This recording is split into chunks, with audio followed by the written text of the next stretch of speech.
सभी बच्चों को नमस्कार है जी। तो लास्ट दो लेक्चर से हम लोगों ने रे ऑप्टिक्स जो है वो स्टार्ट किया था। और रे ऑप्टिक्स में अभी तक जो फिलहाल बात चल रही थी वो ये चल रही थी कि रिफ्रैक्शन क्या होता है, और रिफ्रैक्शन के ऊपर आज मैं एक शॉर्ट भी अपलोड कर दूंगा। हो सकता है जब तक आप ये वीडियो देख रहे हो वो अपलोड हो भी जाए। जैसे कि आज 19 तारीख है, तो 19 तारीख को मैं एक शॉर्ट अपलोड कर दूंगा। जैसा कि लेक्चर में बात हुई थी कि हम जो भी एक्सपेरिमेंट वाला हिस्सा है वो सब हम लोग शॉर्ट की फॉर्म में डालते रहेंगे, क्योंकि इस सेटअप पे एक्सपेरिमेंट्स आपको उतने क्लैरिटी से दिख, क्योंकि रे ऑप्टिक्स के ज्यादातर एक्सपेरिमेंट्स के अंदर हम लोगों को अंधेरा करना रहता है और फिर धुआं क्रिएट करना रहता है, ताकि जो लेजर है उसका पाथ विजिबल हो। वो आप जब देखेंगे शॉर्ट तो आप समझ जाएंगे। लेकिन ये लेक्चर के बाद आप शॉर्ट भी देख लें वो वाला, ताकि आपको रिफ्रैक्शन वाला हिस्सा पता चल जाए, जहां पे हमने बात की थी कि जहां जहां रिफ्लेक्शन होता है वहां वहां रिफ्रैक्शन भी होता है। सेकेंडली, लास्ट क्लास में हम या लास्ट दो लेक्चर्स में हमने रिफ्रैक्शन, TIR यानी कि टोटल इंटरनल रिफ्लेक्शन, और साथ ही साथ हम लोगों ने उसकी एप्लीकेशन, लेंस फॉर्मूला, उसकी डेरिवेशन, मैग्निफिकेशन, ये सारी चीजें, एपरेंट डेप्थ, रियल डेप्थ, ये सब पढ़ लिया था। और आज की पूरी क्लास डेरिवेशनल बेस्ड क्लास होगी। यानी ज्यादातर आज आप मेरा पीछे वाला हिस्सा, उल्टा हिस्सा देखोगे, क्योंकि मैं बोर्ड पे लिखता रह जाऊंगा। क्योंकि मैंने आपको फर्स्ट लेक्चर में भी कहा था कि जो इंपॉर्टेंट डेरिवेशंस हैं उनको हम लोग पूरा फुल फ्लेज करेंगे, और जो बहुत कम इंपॉर्टेंट है या बहुत आसान है, इंपॉर्टेंट तो है लेकिन आसान है, उनको हम लोग अभी नहीं लेंगे, क्योंकि हमारे पास उतना टाइम अभी नहीं है, क्योंकि ये रिवीजन लेक्चर्स चल रहे हैं। चलिए, तो आज हम लोग ray optics and optical instrument के थर्ड लेक्चर के लिए मिल रहे हैं। और आज का सबसे पहला टॉपिक है refraction through a convex surface. एक कन्वेक्स सरफेस के लिए रिफ्रैक्शन कैसे होता है। मेरी बात बहुत सिंपल तरीके से आप समझना कि अगर आपको डायग्राम रिफ्रैक्शन थ्रू कन्वेक्स और रिफ्रैक्शन थ्रू कनकेव, अगर आपको ये डायग्राम नहीं समझ में आए तो आप डेरिवेशन तो आप भूल ही जाएं कि आप उसकी क्या कर पाएंगे बच्चों, डेरिवेशन। मुझे नहीं लगता आप फिर उसकी डेरिवेशन कर पाएंगे। तो सबसे इंपॉर्टेंट चीज जो है वो डायग्राम ही है। तो सबसे पहले डायग्राम को समझते हैं। यहां हमारे पास एक कन्वेक्स सरफेस है, ये हमारे पास एक कन्वेक्स सरफेस है। आपको समझना है कि ये किस प्रकार का सरफेस है। यहां पे मैं इसको हटा दूंगा, लेकिन ये पूरा का पूरा जो है, ये पूरा हिस्सा जो है वो एक मीडियम है, ये भी हटा दूंगा, और इसके बाहर जो है वो मीडियम है। अब अगर हम लेंस मेकर फॉर्मूला की तैयारी कर रहे हैं तो आपको ये समझना होगा कि ये एक प्रकार से ग्लास है, ये कोई ग्लास है और इसके आसपास एयर है, ठीक है ना। मैं इसको हटा दे रहा हूं ताकि आप कंफ्यूज ना हो, लेकिन आप समझे इसके अंदर कोई हमने एक मीडियम लिया हुआ है। तो बाहर वाले का रिफ्रैक्टिव इंडेक्स है N1 और अंदर वाले का रिफ्रैक्टिव इंडेक्स है N2। एंड ऑब्वियस सी बात है कि जो N2 है वो ज्यादा बड़ा है N1 से, क्योंकि अंदर ग्लास है और अब ये हम ऐसा अज्यूम कर रहे हैं, और बाहर जो है वो एयर है। चलिए ठीक है, यहां से एक प्रिंसिपल एक्सिस चली गई और यहां पे हमारे पास एक O नाम का क्या है, ऑब्जेक्ट है। ये हमारे पास O नाम का ऑब्जेक्ट है। अब ऑब्जेक्ट हमने यहाँ पे पॉइंट साइज लिया है, ठीक है, ये बात समझनी भी जरूरी है। अब अगर ये पॉइंट साइज ऑब्जेक्ट है तो यहां से एक लाइट रे गई, ये हमारे इंसिडेंट रे हो गई, और यहां से आप सबको पता है एक बनेगा नॉर्मल। तो ये हमारे लिए हो गया नॉर्मल। नॉर्मल कहां जाके मिलता है, C यानी सेंटर ऑफ कर्वेचर पे। तो ये एंगल हमारे लिए हो गया एंगल I। अब लाइट रे यहां जा रही थी, बट जब ये रेयरर से डेंसर जाएगी तो बेंड हो जाएगी, यहां जा रही थी तो बेंड हो जाएगी टुवर्ड्स द नॉर्मल, और कुछ यहां आके बेंड हो गई, थोड़ा आगे थोड़ा पीछे, वो सब तो रिफ्रैक्टिव इंडेक्स पे डिपेंड करता है। लेकिन अगर यहाँ पे आके मिली तो दिस इज आर इमेज, ये हमारी क्या फॉर्म हो गई, इमेज फॉर्म हो गई। तो ये वाला एंगल कौन सा हो जाएगा, एंगल आर।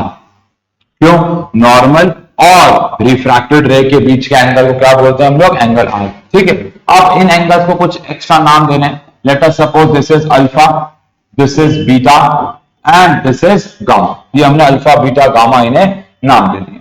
तो ये बेसिक चीजें, कुछ एक्स्ट्रा कंस्ट्रक्शंस हैं। इसको हम लोग इस वाले पॉइंट को यहां से एक परपेंडिकुलर लाइन खींचते हैं, ठीक है ना। और इस वाले पॉइंट को नाम दे देते हैं मान लो ए, इसको दे देते हैं मान लो बी, और इस वाले पॉइंट को नाम दे देते हैं सी। कुछ भी नाम दे देते हैं, इससे कोई फर्क नहीं पड़ता, ठीक है। हाँ, ये मेरे हिसाब से ठीक रहेगा। तो ये हमारा डायग्राम है। दोबारा समझाता हूं क्या हुआ। यहां से हमारे पास क्या आ गई, इंसिडेंट रे, ये हमारे पास क्या था, नॉर्मल, और लाइट रे बेंड हो गई towards the normal, angle R, angle I, alpha, beta और गामा। अब यहां पे कौन कौन सी चीजें हैं जिनको हम लेबल कर सकते हैं। लेट से हम इसको यहाँ पे ये वाला कलर ले लेते हैं। तो ओ से लेके ए तक का जो डिस्टेंस है वो हमारे लिए ऑब्जेक्ट डिस्टेंस है, क्योंकि ऑब्जेक्ट हमने यहां रखा हुआ है। अगेन ए से लेके जो सी तक का डिस्टेंस है उसको हम बोलेंगे रेडियस ऑफ कर्वेचर, और अगेन ए से लेके आई तक का जो डिस्टेंस है इसको हम बोलेंगे बच्चों इमेज डिस्टेंस, क्योंकि यहां पे हमारी क्या फॉर्म हो रही है, इमेज फॉर्म हो रही है। तो दिस इज बेसिकली दी, आप कह सकते हैं नोटेशंस की यू क्या है, आर क्या है और वी क्या है।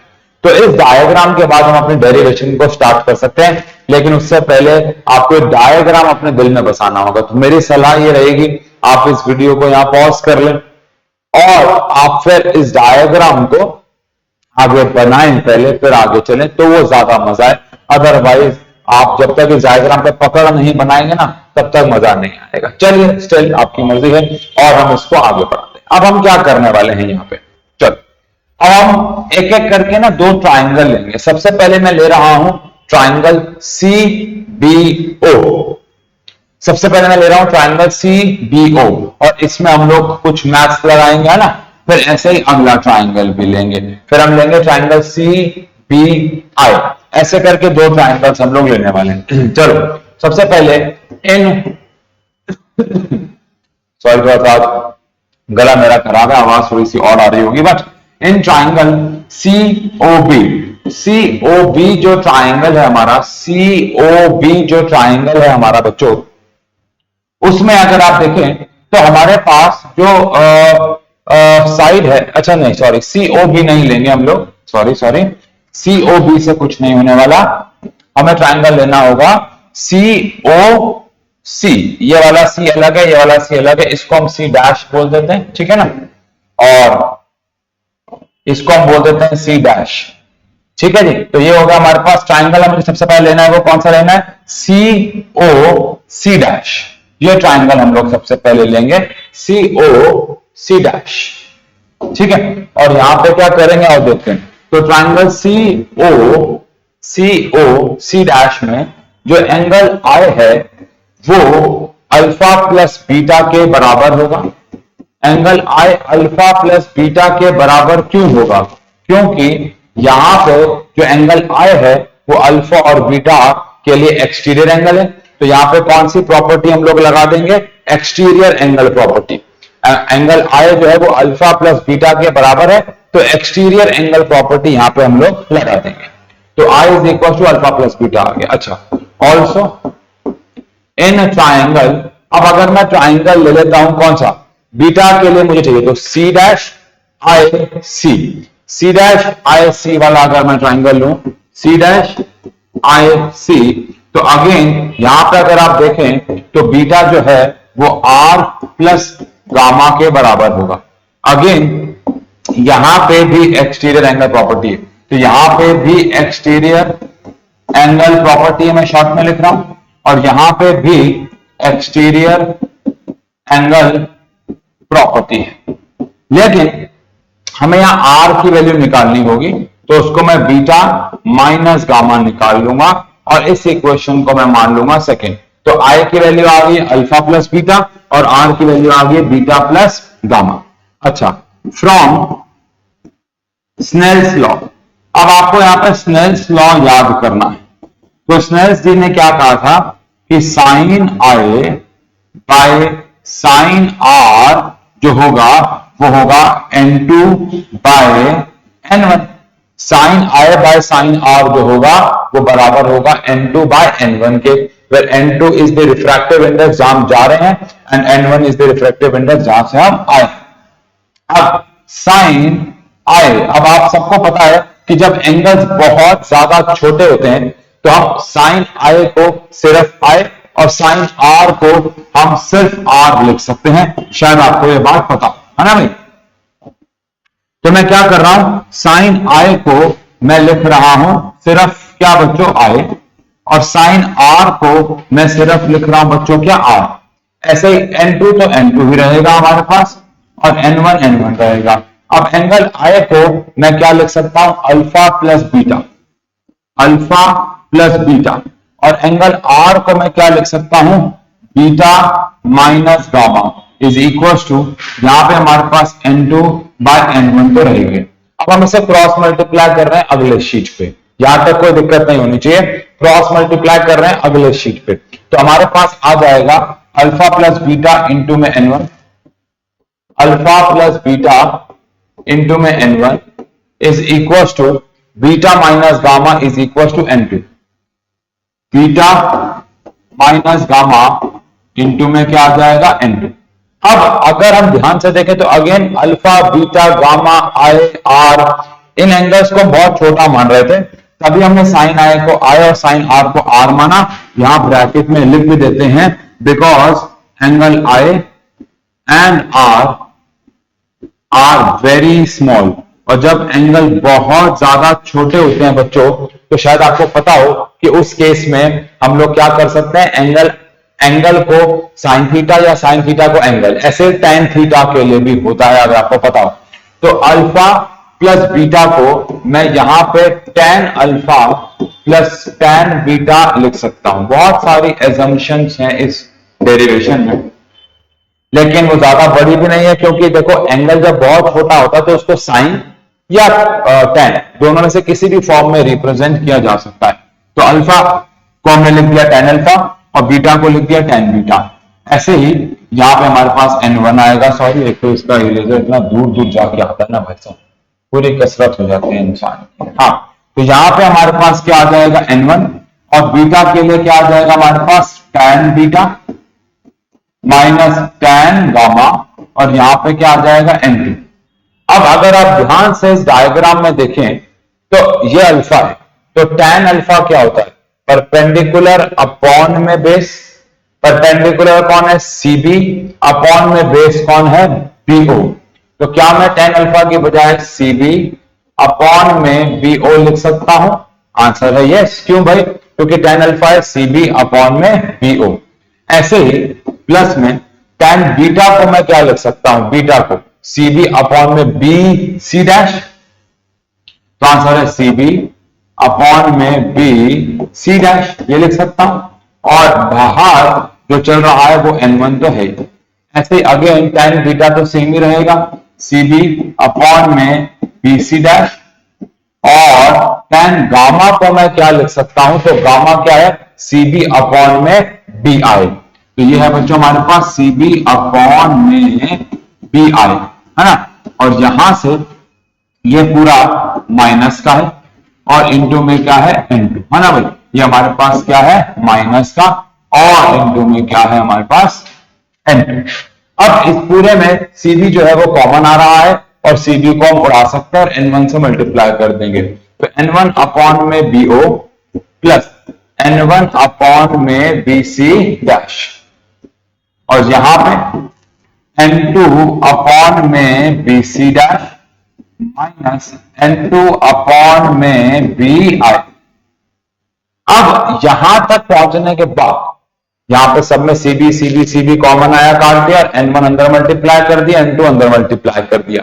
अब इस पूरे सिचुएशन का अगर आप देखें तो हमारे पास ये जो BO है, ये जो BO है उसको हम AO के बराबर रख सकते हैं, क्योंकि ये A और B बहुत ज्यादा करीब है।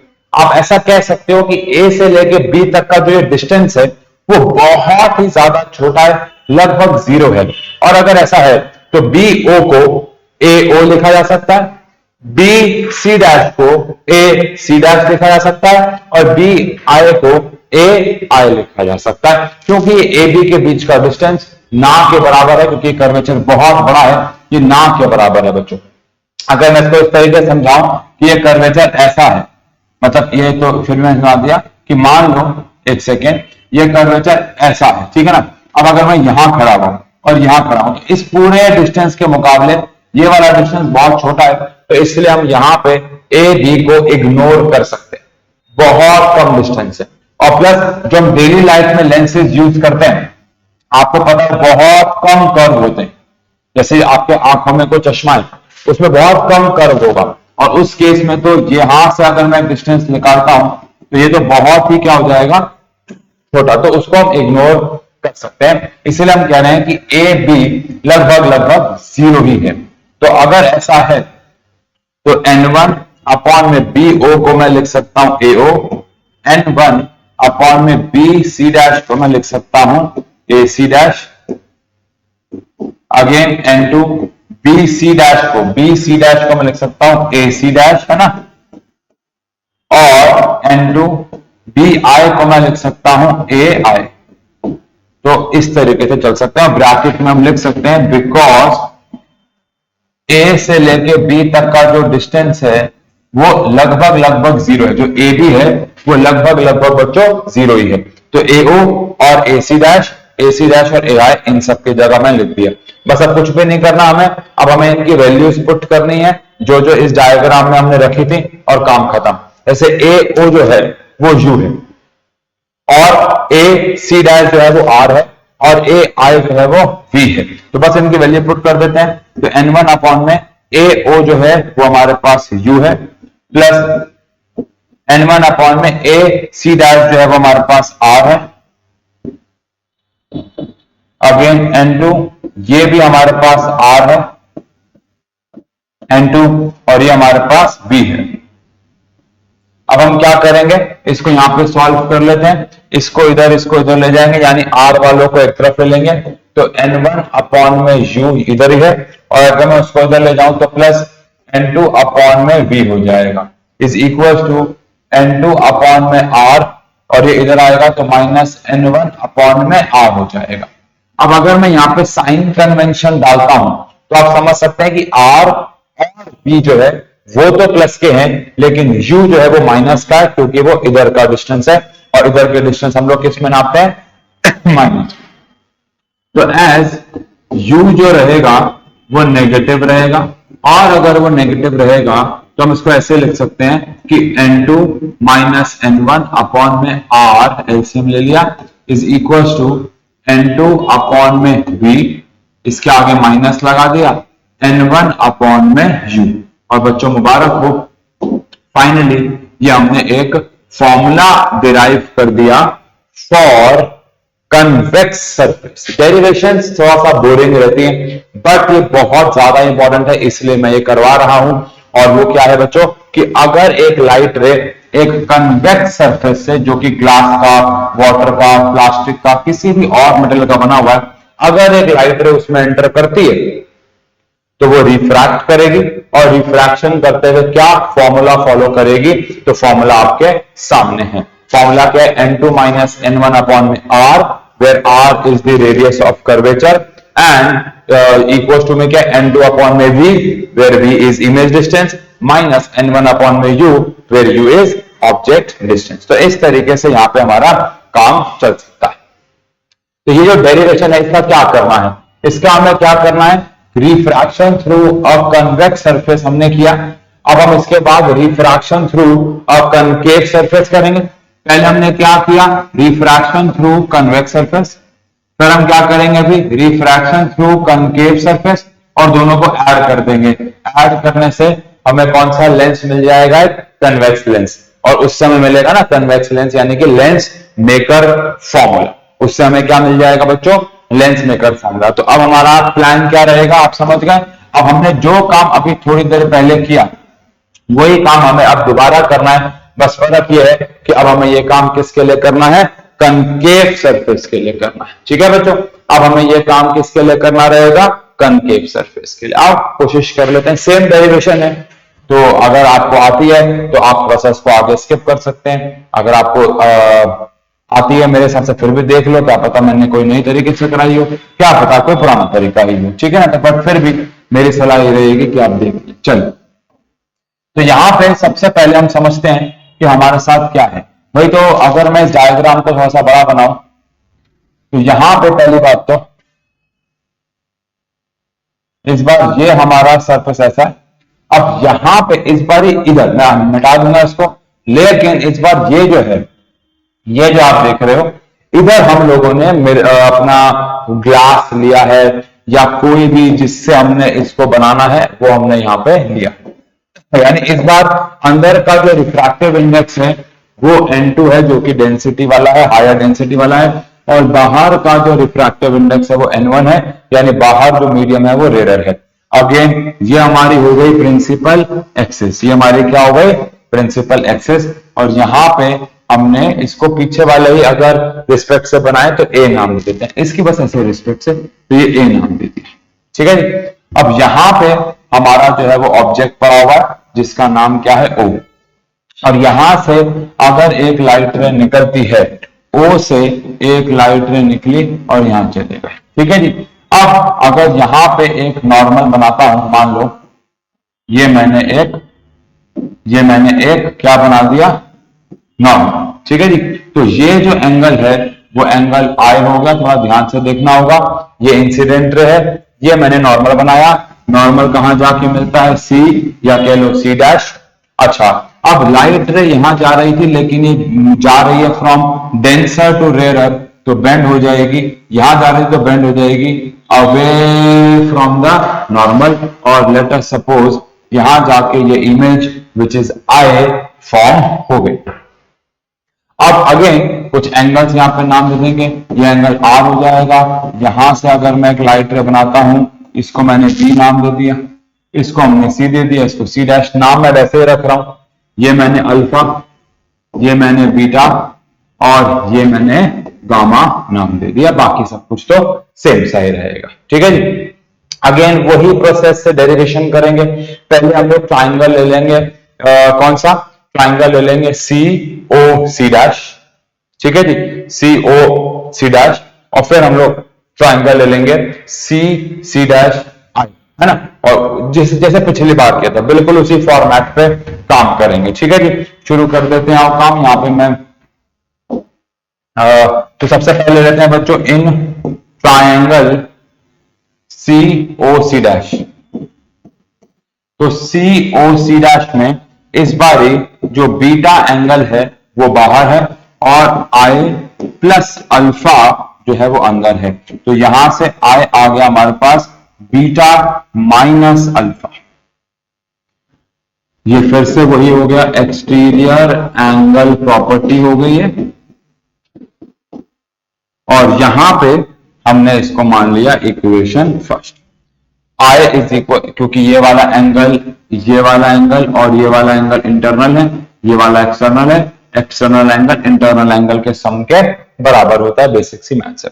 तो हमारे पास I इज इक्वल टू क्या आ गया बीटा माइनस अल्फा। अच्छा, अब अगर I इज इक्वल टू, इसको मैंने फर्स्ट इक्वेशन मान लिया, अब मैं कौन से ट्राइंगल पे जाऊंगा, तो ट्राइंगल जाऊंगा कौन सा CIC डैश, CIC डैश अगर ट्राइंगल पे जाएं तो हमारे पास बाहर जो एंगल है वो कौन सा है R है इस बारी, और अंदर जो है वो है बीटा प्लस गामा, और इस बार R जो है वो हमारे पास सीधा सीधा आ गया है beta plus gamma, again exterior angle property, बार बार क्या ही लिखना आपको पता।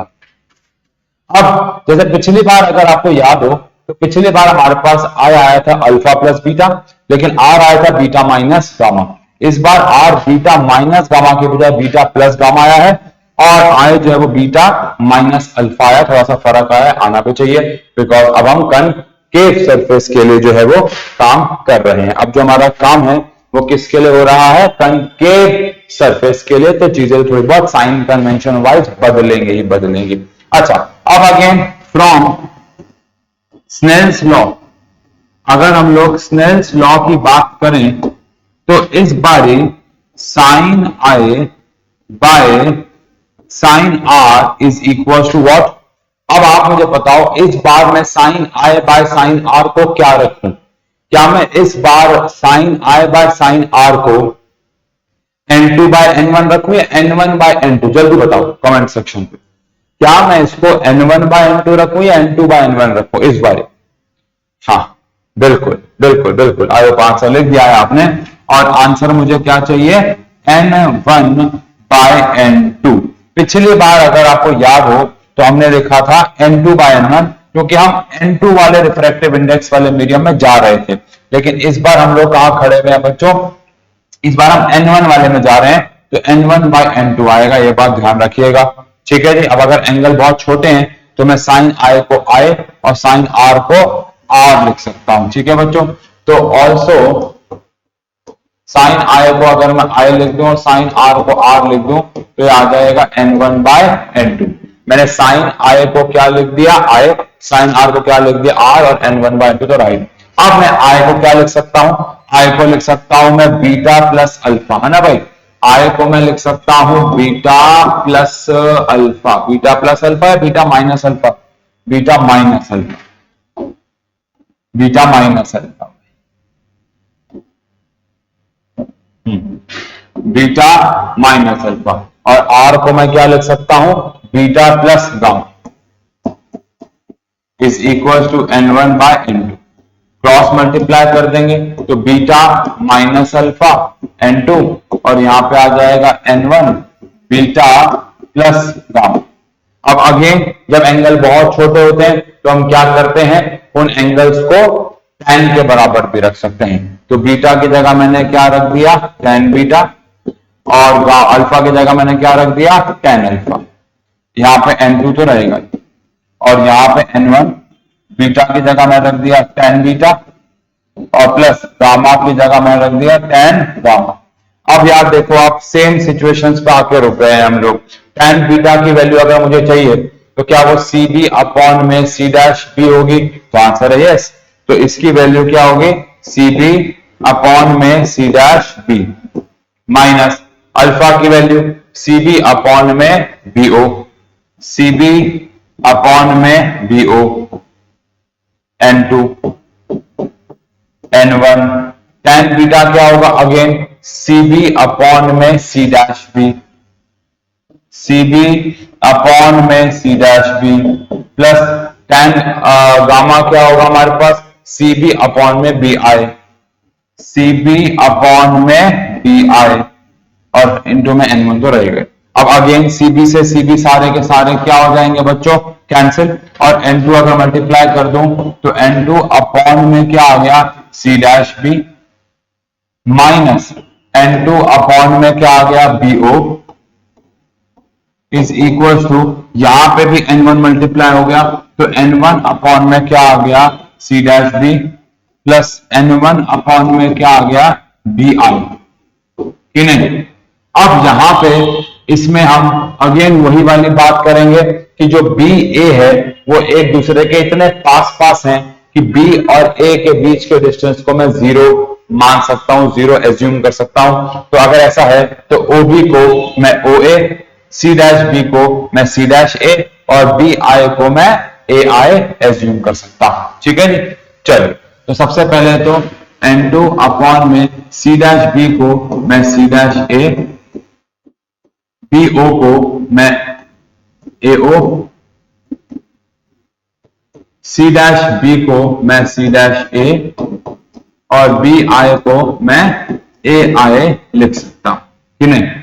अब यहां पे अगर हम लोग ध्यान से देखें तो C डैश A, थोड़ा सा यहां पे अब नोटेशंस लिख लें अगर हम, तो यहां से लेके यहां तक का डिस्टेंस ऑब्जेक्ट डिस्टेंस है और यहां से लेके यहां तक का डिस्टेंस R है क्योंकि ये C है ना। और ऐसे ही यहां से लेके यहां तक का जो डिस्टेंस है, इसको मैं यहां लिख देता हूं, यहां से लेके यहां तक का डिस्टेंस B है क्योंकि यहां पे हमारी क्या फॉर्म हो रही है, फाइनल इमेज फॉर्म हो रही है। तो अगर ऐसा है तो N2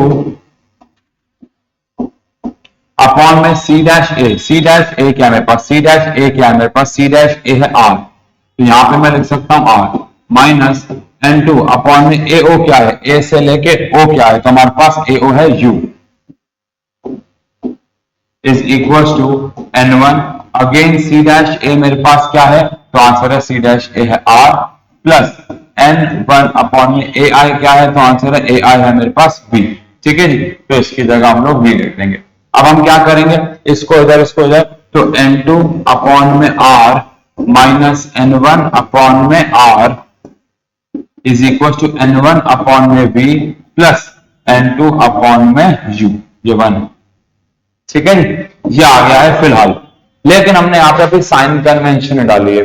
अब जल्दी से कमेंट सेक्शन पे लिख दो कौन कौन पॉजिटिव कौन कौन नेगेटिव, देर मत लगाना, जल्दी करो, बहुत आसान सा सवाल पूछा मैंने कि इनमें से कौन कौन पॉजिटिव और कौन कौन नेगेटिव, जल्दी। हाँ चलिए ठीक है, तो आंसर है आर जो है और यू जो है ये दोनों क्या रहेंगे, नेगेटिव, क्योंकि इधर है, लेकिन बी जो रहेगा वो पॉजिटिव रहेगा।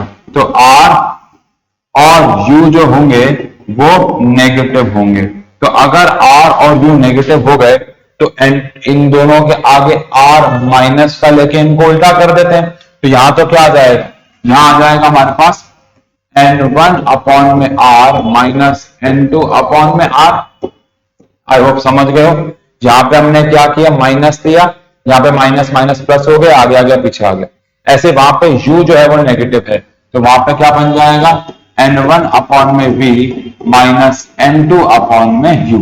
यहां से अगर मैं r कॉमन ले लेता हूं तो आ गया n1 माइनस n2 और यहां पे आ गया n1 अपॉन में v माइनस n2 अपॉन में u। तो बेसिकली ये हमारे पास फॉर्मूला आ गया। यानी पिछली बार जो फॉर्मूला आया था वो क्या आया था, n2 माइनस n1 अपॉन में r equal to n2 by v minus n1 by u।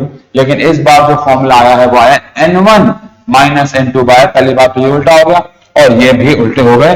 पहले n2 के नीचे v था, अब n1 के नीचे v है, तो ये सारे जो है मतलब बेसिक फॉर्मेट तो फॉर्मूले का वही है, लेकिन साइंस में बदलाव है, चीजों में बदलाव है। तो कहने का मतलब ये है कि कन्वेक्स सरफेस के लिए अगर आप काम करोगे तो अलग फॉर्मूला लगाना है और कनकेव सरफेस के लिए अगर आप काम करोगे तो अलग फॉर्मूला लगाना है। अब इन दोनों को मिला के, इन दोनों को जोड़ के, एक हमने काम किया कन्वेक्स सरफेस के लिए, मैं आपको समझाया था, एक हमने काम किया मान लो भाई पहले कन्वेक्स सरफेस के लिए, फिर उसके जो कि यहां से पूरा भरा हुआ था, फिर हमने काम किया कनकेव के लिए जो कि ऐसे भरा हुआ था। अब अगर दोनों को जोड़ देंगे तो एक प्रॉपर कन्वेक्स लेंस मुझे मिल जाएगा और इसी को हम लोग बोलेंगे, जो मुझे फॉर्मूला मिलेगा उस फॉर्मूले को हम लोग बोलेंगे लेंस मेकर फॉर्मूला। उसको लेंस मेकर फॉर्मूला क्यों कहेंगे हम, वो तो मैं आपको समझाऊंगा, लेकिन वो फॉर्मूला तभी समझ में आएगा जब ये दोनों डेरिवेशन, खैर डेरिवेशन तो खैर नहीं, लेकिन ये वाला फॉर्मूला और हमारे पास ये वाला फॉर्मूला में याद हो गया कि कौन सा फॉर्मूला कब लगाना है, n1 क्या है, n2 क्या, इनका क्या मतलब है, क्या है, ये आपको पता होना चाहिए। ठीक है जी, तभी हम बढ़ पाएंगे किस पे, लेंस मेकर फॉर्मूला की तरफ। ठीक है जी, चलो आई होप आपको ये समझ में आ गया। अब लेंस मेकर फॉर्मूला क्या है, पहली बात तो लेंस मेकर फॉर्मूला का एक फॉर्मूला है, ये फॉर्मूला है 1/f is equal to relative refractive index minus 1। Relative refractive index मतलब refractive index of substance with respect to another substance, let's say air. So 1 upon focal length is equal to nr minus 1 upon r1 minus 1 upon r2। यहाँ पे f क्या है, answer है focal length है, सबको पता होना चाहिए, f तो फोकल लेंथ है। nr क्या है, रिफ्रैक्टिव इंडेक्स जिससे हमने उस लेंस को बनाया है या बनाना है, और r1 और r2 क्या है, उन दोनों साइड्स के कर्वेचर जिससे हमें हमारे लेंसेज बनाने हैं। इसका मतलब क्या है, मान लो आपको एक कन्वेक्स लेंस बनाना है तो उसका यहां का कर्वेचर कितना है, उसका यहां का आर कितना है और उसका यहां का आर कितना है, दोनों सेम भी हो सकता है। अगर वो एकदम सिमेट्रिक लेंस है जिसको हम इक्वी कन्वेक्स लेंस भी बोलते हैं तो दोनों आर सेम हो जाएंगे, बट दोनों आर अलग भी तो हो सकते हैं ना, एक R1 है एक R2 है, अभी के लिए सेम है तो सेम तो ले ही लेंगे, अलग है तो फिर अलग हमने ले लिया है, वो भी हम बात कर लेंगे। लेकिन ये फॉर्मूला हमारी कैसे मदद करेगा लेंस को बनाने में, वो आपको समझना है। मान लेते हैं इस फॉर्मूला की हमने डेरिवेशन कर ली, मान लो ये फॉर्मूला हमें डिराइव करना आ गया, मान लो हमें समझ में आ गया कि यहाँ पे ये फॉर्मूला कैसे डिराइव करते, तो एफ क्या है हमारे पास, फोकल लेंथ। अब फोकल लेंथ से हमें क्या पता चल जाती है, लेंस की पावर, आपको शायद पता होगा पावर क्या होता है, 1 अपॉन फोकल लेंथ, 10th में हम लोगों ने पढ़ा था। अब अगर उस हिसाब से बात करें, उस बिहाफ पे बात करें, तो अगर मुझे एक लेंस की फोकल लेंथ पता होगी तो मैं पावर तो निकाल लूंगा, और देखा जाए तो 1 अपॉन फोकल लेंथ पावर के बराबर ही होता है। और हमें जब एक लेंस बनाना होता है तो हमें यह पता होता है कि हमें कितनी पावर का बनाना है। ये हमने 10th क्लास में चैप्टर का नाम था human I and it's colourful world, वहां पे सीख लिया था कि अगर हमारे पास एक लेंस है तो उस लेंस, मतलब एक इंसान को अगर कोई बीमारी जैसे मायोपिया था, आपको याद होगा, हाइपरमेट्रोपिया था, तो उस केस में उससे कितनी पावर का लेंस बनाया जाता है, वो हमने कुछ न्यूमेरिकल्स किए थे, कुछ बच्चों को 10th की याद होगा, कुछ को नहीं, लेकिन हमने न्यूमेरिकल करके निकाला था कि भैया इस बंदे को कितनी पावर का लेंस चाहिए होगा, इस बंदे को कितनी फोकल लेंथ का लेंस चाहिए होगा। अभी के लिए मान लेते हैं कि आपको पता है यार कि इस पर्टिकुलर बंदे को 2 डायोप्टर का लेंस पहनना है अपने विजन को ठीक करने के लिए, पावर की SI यूनिट याद आ गई होगी, डायोप्टर होती है। तो मुझे क्या क्या पता होना चाहिए, तो आंसर है मुझे, अगर मुझे फोकल 1 फोकल लेंथ यानी कि मुझे अगर पावर निकालनी है, तो सबसे पहले वी हैव टू डिसाइड कि मैं कौन से मटेरियल से उस लेंस को बना रहा हूं, बिकॉज हर एक मटेरियल का रिफ्रैक्टिव इंडेक्स जो होता है वो अलग अलग होता है।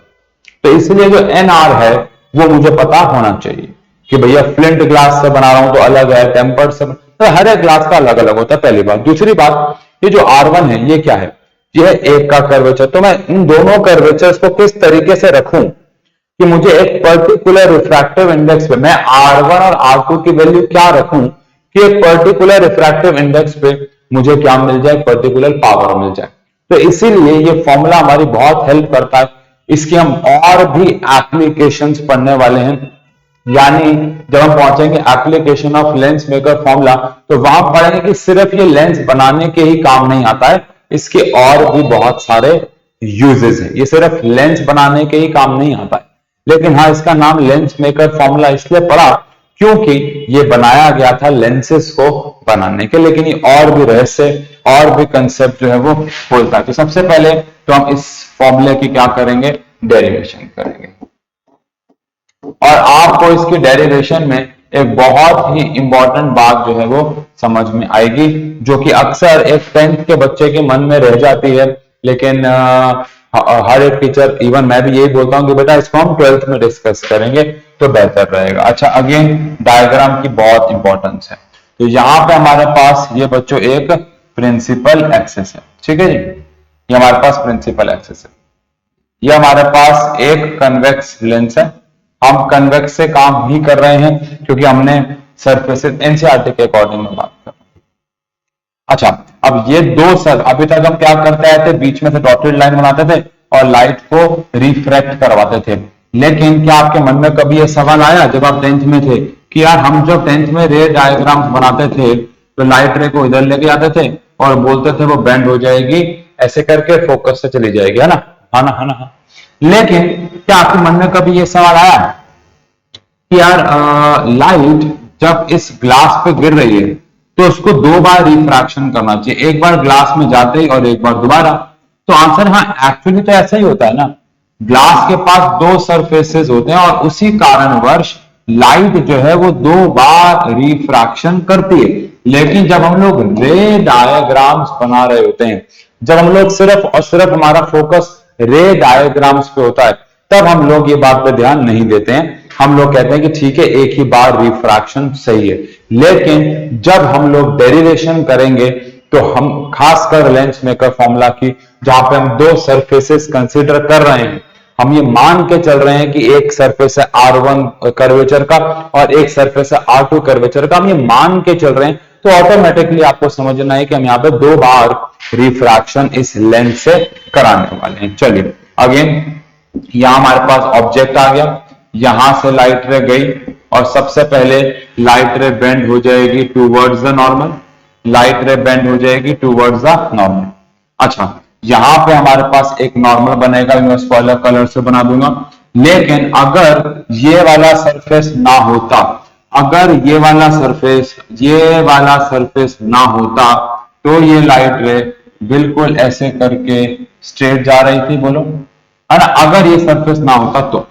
लेकिन ये सरफेस तो है, तो लाइट दोबारा बेंड होगी। ऐसा करते हैं पहले नॉर्मल बना ही लेते हैं वरना कंफ्यूजन ना हो जाए। तो यहां हमारे पास ये इस वाले सरफेस के लिए नॉर्मल है तो ये C1 हो गया। अब इस वाले सरफेस के लिए नॉर्मल अगर बनाए तो ये हमारे पास कौन सा हो गया, C2। अब अगर हम देखें तो यहां पे हमारे पास एंगल I था, हमें लेबल करने की जरूरत नहीं, एंगल R है, लाइट रे ऐसे जा रही थी, बेंड हो गई टूवर्ड्स द नॉर्मल। अब ये क्या है, एक और नॉर्मल है, लाइट रे ऐसे जा रही थी, अगेन लाइट रे यू जा रही थी यू, लेकिन वो बेंड हो जाएगी away from the normal. Light जो है वो बेंड हो जाएगी अवे फ्रॉम द नॉर्मल। ये वाली जो लाइट रे है जो यू जा रही थी, ये बेंड हो जाएगी अवे फ्रॉम द नॉर्मल और कुछ यहां आ जाएगी। थोड़ा सा कंफ्यूजन वाला डायग्राम हम दोबारा बनाते हैं। ये लाइट रे जा रही थी, अगर ये वाला सरफेस ना होता तो ये लाइट भी चली जाती, लेकिन ये तो पूरा ग्लास का बना हुआ है, तो लाइट रे जा रही है रेयरर से डेंसर, तो बेंड हो जाएगी टूवर्ड्स द नॉर्मल, तो इस तरफ बेंड हो। अच्छा, इसके बाद ये वापस जा रही थी सीधा, अगर ये ना होता, पर ये तो है, तो फिर से वो जा रही है डेंसर से रेयरर, तो अब ये बेंड हो जाएगी अवे फ्रॉम द नॉर्मल, और अगर ये away from the normal bend हुई तो यहाँ पे आके कहीं पे ये मिल जाएंगे। डन है। अब ये जो पॉइंट है ये हमारा आई नॉट कह देते हैं इसको, क्योंकि ये वो वाली इमेज है जो बनती अगर ये ना होता तो, बट ये होने की वजह से लाइट रे और बेंड हो गई और फाइनल इमेज बन गई यहाँ पे आई। ठीक है जी, सारे डिस्टेंस हम लगभग सेंटर से नापेंगे, और तो हम बात कर चुके हैं कि यहां से और यहां से, मतलब कि मैं भी इसमें बता दूंगा, लेकिन यहां से और यहां के जो डिस्टेंस है वो लगभग सेम है। तो अगर हम सेंटर से नाप लें या सरफेस से नाप लें, बात एक ही है ना। एक सेकेंड, हाँ, अगर हम लोग, मैं कह रहा हूं अगर हम डिस्टेंस यहां से नाप लें, इधर से, मैं ये इधर से नाप लें या इधर से नाप लें, बात एक ही है, क्योंकि हम इन पॉइंट्स को पीछे डेरिवेशन में लगभग बराबर मानते ही आए हैं। ठीक है जी, तो वो वाली बात है। चलो अब कुछ इसके नोटेशंस कर देते हैं। यहां पे हमने ऑब्जेक्ट रखा है, तो यहां से लेके यहां तक का डिस्टेंस हो गया ऑब्जेक्ट डिस्टेंस। ये पहले वाले के लिए r है, तो ये हो गया r1, यहां से लेके यहां तक हो गया r2। अच्छा, यहां से लेके ये हो गया हमारा वो वाली इमेज जो बनती अगर ये ना होता, इसलिए इसको हम v0 कह रहे हैं। और यहां से लेके यहां तक वो इमेज है जो एक्चुअली में फॉर्म हो रही है, जिसको फाइनली हम लोग v कहेंगे। तो बहुत ही प्यारा डायग्राम, मेरे हिसाब से आपको डायग्राम सबसे पहले बनाना चाहिए, 1 मिनट 2 मिनट लेके, कोई जल्दबाजी नहीं है, ये डायग्राम बनाना बहुत जरूरी है। तो पहले आप इस डायग्राम को बना ले ढंग से, उसके बाद हम डेरिवेशन अगर शुरू करें तो बेहतर रहेगा। एक भी स्टेप अगर आप गलत बनाएंगे तो डेरिवेशन तो गलत हो ही जानी है। ठीक है ना, जल्दी से करें इसको। ठीक है, ठीक है जी। हमारा मकसद क्या आपको पता होना चाहिए, हमें यह वाला फॉर्मूला जो है वो डिराइव कर। ठीक है, चलो शुरू कर लेते हैं फिर। हाँ, तो क्या करेंगे हम, अब हमारे पास जो पहला सरफेस है जिसको हम बोलेंगे फॉर कन्वेक्स सरफेस, पहले हम उसके लिए फॉर्मूला लगा देंगे, फिर हम कनकेव सरफेस के लिए फॉर्मूला लगा देंगे और दोनों को ऐड कर देंगे। भूले ना, बाहर एयर है जिसका रिफ्रैक्टिव इंडेक्स n1 है, लेकिन अंदर वाले का रिफ्रैक्टिव इंडेक्स n2 है। चलिए इस वाले सरफेस पे ध्यान दें, ये कन्वेक्स है। अब कन्वेक्स सरफेस के लिए फॉर्मूला हम लोगों ने क्या डिराइव किया था, n2 माइनस n1 अपॉन में r, n2 by v minus n1 by u। ठीक है जी, तो n2 माइनस n1 अपॉन में r इस बार हमारे पास r1 है, n2 अपॉन में v जो है वो हमारे पास v0 है, माइनस n1 अपॉन में u, तो हमारे लिए u ही। तो इसको, इस वाले फॉर्मूले को हम लोग मान लेंगे, इस इक्वेशन को हम लोग मान लेंगे फर्स्ट इक्वेशन। दोबारा से, हमने कुछ नहीं किया, हमने कन्वेक्स सरफेस यानी ये वाले सरफेस के लिए जो फॉर्मूला डिराइव किया था वो लगा दिया, n2 माइनस n1 अपॉन में r1, क्योंकि ये है इसके लिए, n2 bye image distance, image हमारी v0 है, इस वाले के लिए बोलेंगे तो v है, लेकिन इस वाले के लिए तो ये इमेज बनती ना अगर वो ना होता, तो v0 है, माइनस n1 अपॉन में u है।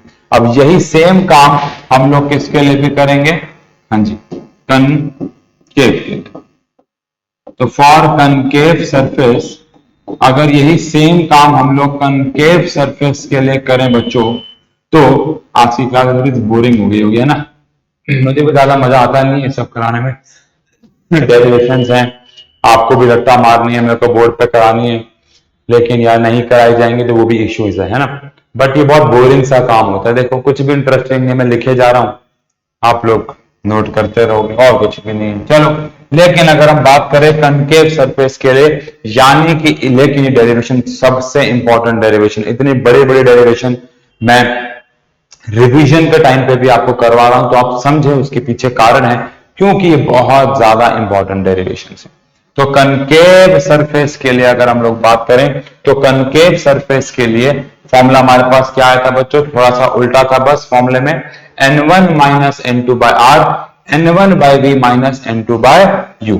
ठीक है जी, तो फॉर्मूला है n1 minus n2 by r, r इसके लिए कितना है, r2 है, is equal to n1 by v जो है वो फाइनल v जो है वो v है, माइनस n2 अपॉन में, लेकिन अगर आप में से है कोई होशियार तो मुझे बताओ कि मैं यहां वहां तो मैंने ऑब्जेक्ट डिस्टेंस u ही लिया बिकॉज u ही था, लेकिन अगर मुझे यहां पे ऑब्जेक्ट डिस्टेंस लेना हो तो क्या लेंगे, याद करेंगे बच्चों, मल्टीपल रिफ्रैक्शन वाले केसेस याद करेंगे। जब कोई एक, मैं यहाँ पे आपको याद कराता हूं, मैंने आपको बताया था कि अगर मल्टीपल रिफ्रैक्शन हो रहे हैं तो मल्टीपल रिफ्रैक्शन में हमारे लिए इमेज जो है पहले वाले केस की वही दूसरे वाले केस के लिए ऑब्जेक्ट होता है। इसको रिफ्लेक्शन की मदद से मैं आपको चाहे दोबारा समझा देता हूं। मान लेते हैं यहाँ पे एक कैंडल है, यहाँ पे एक मिरर है, यहाँ पे एक और मिरर है, जहां से इस कैंडल से लाइट रेज निकली और टकरा के यहां आ गई। अब अगर आप यहां पे खड़े हुए इसको देख रहे हो तो आपके लिए ये ऑब्जेक्ट हो जाएगा और आपकी आंख में जो बन रही है वो इमेज हो जाएगी। लेकिन अगर आप यहां खड़े हुए देख रहे हो तो आपके लिए ये क्या हो जाएगा, ऑब्जेक्ट, और आपकी आंख में जो बन रही है वो इमेज हो जाएगी। और अगर आप यहां खड़े हुए सीधा कैंडल को देख रहे हो तो आपके लिए कैंडल ऑब्जेक्ट हो जाएगा और आंख में जो बन रही होगी इमेज हो जाएगी। यानी इससे हमें कोई फर्क नहीं पड़ता कि वो एक्चुअल ऑब्जेक्ट है या वो वर्चुअल, हमें तो इससे फर्क पड़ता है हमारी आंख में जहां से लाइट रे एंटर करती है हमारे लिए ऑब्जेक्ट वहां हो जाता है। जहां से हमारी आंख में लाइट रे एंटर करती है हमारे लिए ऑब्जेक्ट वहां हो जाता है। सिंपल सी बात तो ये है ना। तो एज अ रिजल्ट अगर हमारे लिए पहले वाले केस के लिए इमेज यहां बन गई तो हमारे लिए इस वाले केस के लिए हमें लाइट रे यहां से आती हुई नजर आएगी। तो जो फर्स्ट वाले केस की इमेज डिस्टेंस थी विच इज v नॉट, वो सेकेंड वाले केस का ऑब्जेक्ट डिस्टेंस बन जाएगी। ये बात आपको ध्यान रखनी है बस, क्योंकि ऐसे आगे जाके ना कुछ न्यूमेरिकल्स आएंगे कॉम्बिनेशन ऑफ लेंसेज के ऊपर, जहां पे हम एक से ज्यादा लेंसेज को एक साथ कनेक्ट करेंगे। तो हमेशा ये बात ध्यान रखिएगा कि जो पहले वाले केस के लिए इमेज है वो दूसरे वाले के लिए ऑब्जेक्ट बन जाती है। ठीक है जी। अब हमें क्या करना है, ये जो फर्स्ट इक्वेशन आई है और ये जो सेकंड इक्वेशन आई है, कुछ भी नहीं करना, बस इनको ऐड कर देना। ठीक है जी, आओ करें। तो एडिंग फर्स्ट एंड सेकंड, तो n2 माइनस n1 अपॉन में r1, इसके अंदर हम लोग ऐड कर देंगे n1 माइनस n2 अपॉन में r2 इज इक्वल टू, यहां पे क्या हमारे पास n2 बाय वी नॉट। अच्छा, अगर आप समझ सको तो n2 बाय वी नॉट से n2 बाय वी नॉट तो कैंसिल हो जाएगा बिकॉज दोनों सेम। पर चलो हम पूरा लिख रहे हैं तो लिख ही देते हैं कि यहाँ पे हमारे पास क्या आ जाएगा, n2 अपॉन में V not minus n1 upon में u, और प्लस यहां पे हमारे पास क्या था बच्चों, n1 अपॉन में v minus n2 by V not. तो n1 अपॉन में v माइनस n2 अपॉन में v नॉट। तो यहां से ये वाला पूरा हिस्सा इससे कैंसिल हो गया। अच्छा, अब यहां देखें, अगर मैं यहां पे अगर माइनस ले लूं तो n2 माइनस n1 अपॉन में r1, अगर यहां माइनस ले तो उल्टा हो जाएगा n2 माइनस n1 अपॉन में r2, और इधर की बात करें तो ये इससे पूरा कैंसिल हो गया है। तो यहाँ पे आ गया है n1 अपॉन में v माइनस n1 अपॉन में u। अब यहां से मैं अगर n2 माइनस n1 कॉमन ले लेता हूं तो यहां बच जाता है 1 upon r1 minus 1 upon r2, और अगर यहां की बात करें तो n1 अगर कॉमन ले लूं तो 1 upon v minus 1 upon u बच जाता है। अब n1 को अगर मैं इसके नीचे ले जाऊं तो n2 माइनस n1 अपॉन में n1, यहां बच गया 1 upon r1 minus 1 upon r2, और ये हमारे पास है 1 upon v minus 1 upon u is equal to क्या हो जाता है 1/f आप सब जानते हैं लेंस फॉर्मूला से हमने डिराइव किया था। अब यहां पे अगर मैं इसको n1 को इन दोनों के नीचे ले जाऊं तो n2 अपॉन में n1 माइनस 1 हो जाएगा ये, और ये 1/r1 माइनस 1/r2 हो जाएगा, और ये हो जाएगा 1/f। तो कुल मिला के हमारे पास 1/f is equal to 1/f is equal to क्या आ जाएगा, n2/n1 क्या होता है, n2/n1 होता है nr, यानी कि रिलेटिव रिफ्रैक्टिव इंडेक्स, और यहां आ गया 1/r1 माइनस 1/r2, और यही हम लोगों को बच्चों डिराइव करना था। तो फाइनली आज की जो हमारी मेहनत है 1 घंटे 45 मिनट जो भी है वो सफल हुई, क्योंकि अभी हमने यहां पे क्या डिराइव कर लिया है, लेंस मेकर फॉर्मूला। दोबारा से समझते हैं, अभी क्लास खत्म नहीं हुई, अभी आगे और पढ़ा रहा हूं, पढ़ाने वाली बात नहीं, लेकिन आज की क्लास का अभी तक का क्या काम। सबसे पहले हम लोगों ने बात की कि एक कन्वेक्स सरफेस के लिए लाइट कैसे रिफ्रैक्शन करती है, फॉर्मूला क्या आता है। फिर हम लोगों ने बात की कि वही काम कनकेव सरफेस में कैसे आएगा।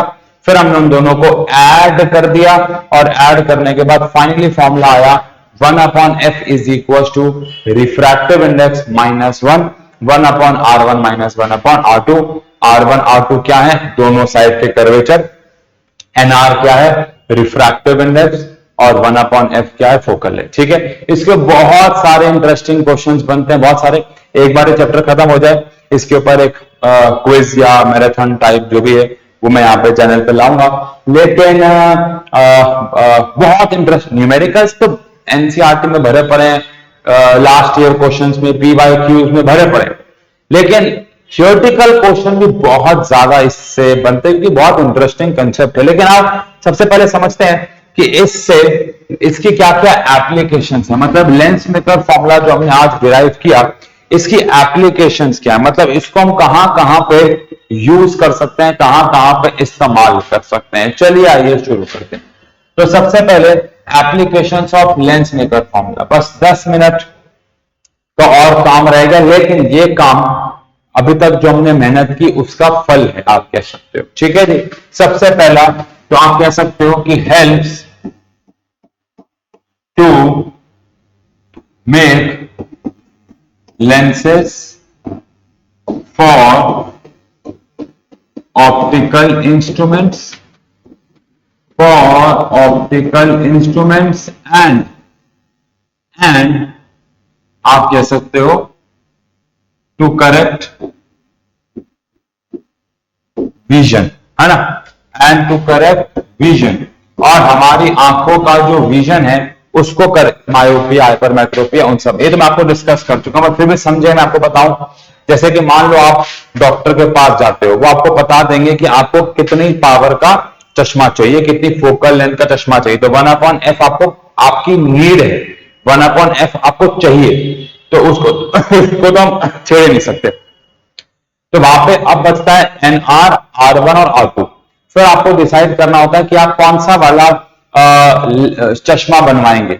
सारे मजे अलग, ये स्क्रैच प्रूफ है, ये फॉग प्रूफ है, ये प्रूफ है, ये वो प्रूफ है, और सबका रिफ्रैक्टिव इंडेक्स अलग है।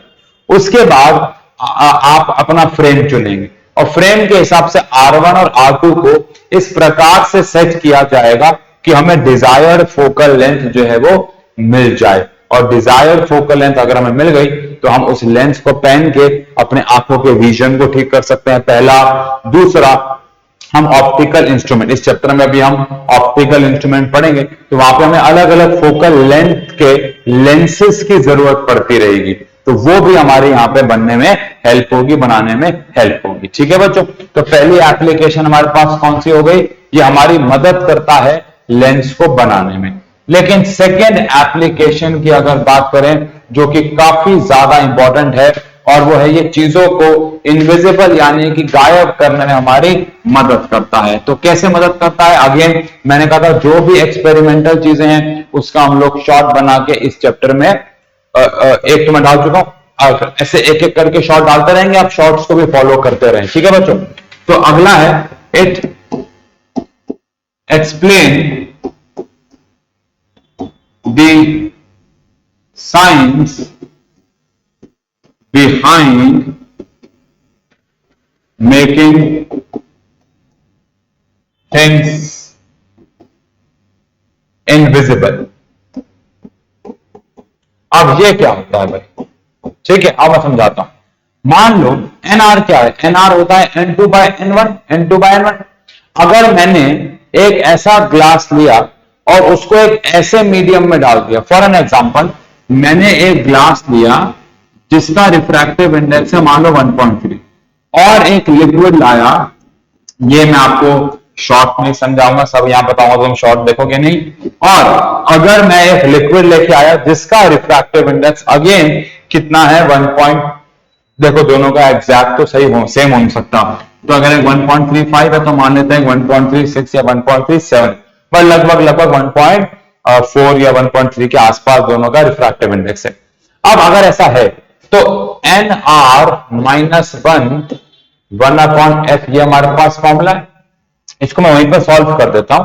मान लो मैं लाया फॉर एग्जांपल, मैं इसको यहीं पे सॉल्व कर देता हूं। फॉर एग्जांपल मैं यहां पे एक ऐसा मटेरियल लाया जो हमारा लेंस है, उसका रिफ्रैक्टिव इंडेक्स अगर n है तो हमारा जो सराउंडिंग मटेरियल है, इसको समझने वाली बात है, जो लिक्विड है जिसमें हम अपने लेंस को डुबा रहे हैं, अपने ग्लास को डुबा रहे हैं, जिसका N2 जो हम ले रहे हैं मान लो वो भी n है। क्या दोनों का रिफ्रैक्टिव इंडेक्स मान लो ना सेम है, लेंस को हम N2 बोलते हैं अगर, और मटेरियल सराउंडिंग को अगर, और दोनों का रिफ्रैक्टिव इंडेक्स सेम है, तो 1/f is equal to NR-1 1/R1 minus 1/R2 formula होता है।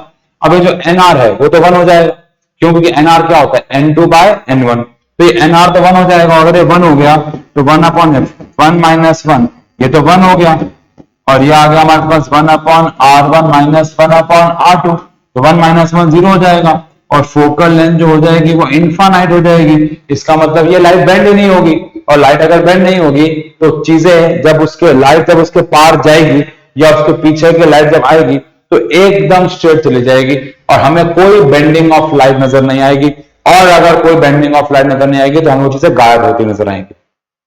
तो ये मैं आपको शॉर्ट में भी समझा दूंगा, लेकिन शॉर्ट मतलब यूट्यूब शॉर्ट्स है ना, उसमें आपको मैं समझा दूंगा। लेकिन यहां पे कुल मिला के समरी ये है कि अगर मैं एक, मान लो ये मेरे पास एक ग्लास है, ये ग्लास रॉड है, अगर मैं इसके ही जैसे रिफ्रैक्टिव इंडेक्स में वर लिक्विड में इस रॉड को डाल दूं तो रॉड गायब हो जाएगी, क्योंकि दोनों का रिफ्रैक्टिव इंडेक्स सेम है, जिसके लिए फोकल लेंथ इनफाइनाइट हो जाएगी। एक एनसीईआरटी का एक सवाल है कि एक जादूगर को एक लेंस को, एक कांच को उसने गायब किया, उस कांच का रिफ्रैक्टिव इंडेक्स है, मुझे याद नहीं क्वेश्चन, मान लो 1.3, और आपको उसे गायब करना, जादूगर ने उसे गायब कर दिया, तो बताओ जिस लिक्विड में उसने उसको डाला उसका रिफ्रैक्टिव इंडेक्स क्या था, तो आंसर है 1.3, क्योंकि सेम होगा तभी वो गायब होगा। तो सेकंड एप्लीकेशन हमारे पास ये आता है, ठीक है। ये एप्लीकेशन तो आप नहीं कह सकते, लेकिन हाँ आपके लाइफ में आगे काम आएगा, या चीजें गायब क्यों होती हैं या हमें दिखती क्यों नहीं है। कभी कभार कांच इतना साफ होता है शॉपिंग मॉल्स में कि हमें दिखता नहीं, हमारी टक्कर हो जाती है, तो वो सब का कारण रिफ्रैक्टिव इंडेक्स के ऊपर। और एक इंसान को अगर इनविजिबल करना हो तो आप ऐसे कर सकते हैं बच्चों, उसकी बॉडी में कुछ ऐसा लिक्विड, मतलब आज तक ही नहीं किया गया, पर उसकी साइंस क्या होगी, उसे कैसे किया जा सकता होगा कि एक बॉडी के अंदर एक लिक्विड डाल देंगे जिससे कि उसके शरीर की हड्डियां, मसल, इन सब का रिफ्रैक्टिव इंडेक्स एयर के रिफ्रैक्टिव इंडेक्स से सोचो बराबर हो जाएगा, और अगर इनकेस ऐसा हो गया तो वो इंसान गायब हो जाएगा, मिस्टर इंडिया बन जाएगा, मिस्टर एक्स बन जाएगा, हॉलो मैन बन जाएगा, जो मर्जी बन जाएगा, लेकिन बन जाएगा। चलो ठीक। और आखिरी एप्लीकेशन हमारे पास आती है इसकी, तीसरी और आखिरी एप्लीकेशन, जो कि अगेन इसके ऊपर एग्जाम में काफी क्वेश्चन आते हैं। इसको टॉपिक को उठाने से पहले एक क्वेश्चन मैं आपसे पूछूंगा, क्या कन्वेक्स लेंस कन्वर्जिंग लेंस होता है? Answer is yes. यानी अगर मेरे पास एक कन्वेक्स लेंस है और मैं उस पर अगर पैरेलल लाइट रे मारूं तो क्या होगा, आप सब जानते हैं, आंसर है वो लाइट को कन्वर्ज कर देगा। लेकिन बच्चों कमाल की बात यह है कि अगर मैं इसको एक ऐसे कंटेनर में रखूं जिस कंटेनर में एक ऐसा लिक्विड पड़ा हुआ है कि उस लिक्विड का जो रिफ्रैक्टिव इंडेक्स है वो रिफ्रैक्टिव इंडेक्स इस लेंस से भी ज्यादा है, तो कमाल की बात ये होगी कि जो कन्वेक्स लेंस है वो कनकेव बिहेवियर दिखाना शुरू कर देगा। मतलब जो लाइट को इकट्ठा किया करता था वो लाइट को फैलाना शुरू कर देगा, और उल्टा भी पॉसिबल है। कनकेव लेंस क्या करता है? कनकेव लेंस लाइट को फैलाता है, लेकिन अगर मैंने मान लो यहां का रिफ्रैक्टिव इंडेक्स n1 और लेंस के अंदर का n2 है। अक्सर अभी तक हम क्या मानते हैं कि n2 इज बड़ा देन n1, लेकिन अगर n1 बड़ा हो गया n2 से, यानी आसपास का रिफ्रैक्टिव इंडेक्स ज्यादा हो गया as compare to inside the lens, तो लेंस अपना बिहेवियर बदल देते हैं, लेंस अपना बिहेवियर उल्टा कर देते हैं। तो आप कह सकते हो lenses interchange their behavior when dipped in liquid of refractive index more than their own। अब ऐसा क्यों? मतलब फॉर एग्जांपल अगर ग्लास का रिफ्रैक्टिव इंडेक्स है 1.3 और मैंने उसे एक ऐसे लिक्विड में डाल दिया जिसका रिफ्रैक्टिव इंडेक्स 1.3 से बड़ा है, 1.4, 1.5, तो कन्वेक्स लेंस लाइट को इकट्ठा करने के बजाय फैला देगा। और एनसीईआरटी में तो शायद इसके ऊपर मुझे नहीं पता, एक भी क्वेश्चन शायद नहीं है, लेकिन एग्जाम में इसके ऊपर कंसेप्चुअल क्वेश्चन 10 साल में से 8 साल तो आया ही होगा। पर ऐसा हो क्यों रहा है? ऐसा हो क्यों रहा है? आओ जरा समझे। क्या ये कहना चाहिए कि 1 upon focal length is equal to N R, जो कि n2 बाय n1 होता है, minus 1 upon r1 minus 1 upon r2। ये फॉर्मूला तो हम समझ गए, यस और नो? यस। अच्छा, अब अगर हम ऐसा कह दें कि n1 जो है वो बड़ा है और n2 जो है वो छोटा है, तो क्या ये वाली जो वैल्यू है वो 1 से छोटी आ जाएगी, है ना? और अगर ये 1 से छोटी आई तो भाई 1 अपॉन फोकल लेंथ जो है वो नेगेटिव में आ जाएगा। इसका मतलब है जो फोकल लेंथ होगी वो नेगेटिव में आ जाएगी। अब इसका मतलब क्या है? यार देखो, अगर ये n2 बाय n1 1 से छोटा हो गया क्योंकि n1 बड़ा है, तो ये पूरा नेगेटिव हो जाएगा ना, 1 अपॉन f, और 1 अपॉन f नेगेटिव हो गया तो f भी नेगेटिव हो जाएगा। अब इसके दो केसेस बनते हैं। पहला, अगर कन्वेक्स लेंस की बात करें जिसकी फोकल लेंथ एक्चुअली में क्या होती है? पॉजिटिव, है ना? उसकी फोकल लेंथ एक्चुअली में क्या होती है? पॉजिटिव, और बाहर नेगेटिव आएगा, तो फिर उसकी फोकल लेंथ नेगेटिव में आ जाएगी। और अगर हम कनकेव की बात करें तो कनकेव की फोकल लेंथ पहले से ही क्या होती है? नेगेटिव, बाहर एक और नेगेटिव है, तो नेगेटिव नेगेटिव पॉजिटिव हो जाएगा। इसका मतलब जिसकी फोकल लेंथ पॉजिटिव हुआ करती थी उसकी फोकल लेंथ नेगेटिव में आ जाएगी, और जिसकी फोकल लेंथ नेगेटिव में हुआ करती थी उसकी फोकल लेंथ पॉजिटिव में चली जाएगी। जिसकी पॉजिटिव होती थी उसके बाहर नेगेटिव आने की वजह से उसकी फोकल लेंथ नेगेटिव हो गई, यानी कन्वेक्स जो है वो कनकेव बिहेवियर दिखाएगा। और जिसकी क्या हुआ करती थी? नेगेटिव, तो नेगेटिव और एक बाहर नेगेटिव, और तो नेगेटिव नेगेटिव पॉजिटिव होगी, यानी कि वो कन्वेक्स। तो लेंसेज अपने बिहेवियर को उल्टा कर देते हैं जब उनको एक ऐसे मीडियम में डाला जाता है जिसका रिफ्रैक्टिव इंडेक्स उनके रिफ्रैक्टिव इंडेक्स ज्यादा। तो बच्चों, इसके ऊपर मैं आपको लिखित में तो नहीं दे सकता, लेकिन हाँ आप ये मान के चलें कि आपके बोर्ड के एग्जाम में आज वाली क्लास से जितने भी आपके सेट्स हैं उनमें से एक सेट में 95% से भी ऊपर से ज्यादा चांसेस हैं कि आज वाली क्लास से आपको चाहे 1 नंबर का चाहे 3 नंबर का क्वेश्चन मिले। अच्छा, क्वेश्चन कैसे आएंगे वो PYQs हम लोग जब करेंगे तो आप समझेंगे, लेकिन बेसिक आइडिया दे रहा हूं, सीधा सीधा डेरिवेशन भी आ जाती है। जो 3 फॉर्मूले हमने आज डिराइव किए उनके ऊपर न्यूमेरिकल भी आते हैं, एप्लीकेशन बेस्ड क्वेश्चन भी आते हैं, और थियोरेटिकल में कंसेप्चुअल बेस्ड क्वेश्चन भी आ सकते हैं। ठीक है जी। लेकिन आज हमने पढ़ा कि कन्वेक्स सरफेस से कैसे लाइट रिफ्रैक्ट होती है, कनकेव से कैसे होती है, दोनों को जोड़ा, लेंस मेकर फॉर्मूला बनाया, उसकी एप्लीकेशन पढ़ी। अगली क्लास में आते प्रिज्म का बेसिक पढ़ेंगे, फॉर्मूला लिखेंगे, डेरिवेशन नहीं करेंगे क्योंकि वो आसान है, और चलेंगे ऑप्टिकल इंस्ट्रूमेंट्स पे, और पूरी कोशिश करेंगे कि अगला लेक्चर कंसेप्ट वाइज इसका आखिरी लेक्चर हो, ताकि फिर हम इसके क्वेश्चन आंसर्स को देख सकें। ठीक है जी। क्वेश्चन आंसर्स कैसे करेंगे, एक्स्ट्रा क्वेश्चंस कैसे करेंगे और असाइनमेंट्स कैसे करेंगे वो हम धीरे धीरे डिस्कस कर लेंगे। लेकिन 4 लेक्चर के अंदर हम इतना बड़ा विशाल चैप्टर खत्म कर रहे हैं, ये बहुत बड़ी उपलब्धि है। ठीक है बच्चों, मिलते हैं। एक्सपेरिमेंट जो भी साथ साथ होंगे शॉर्ट्स के फॉर्म में डलते रहेंगे, उनको भी फॉलो करें और रिलेट करें क्लासेस के साथ। तो चलिए मिलते हैं। Thank you so much. Thank you बच्चों, थैंक यू।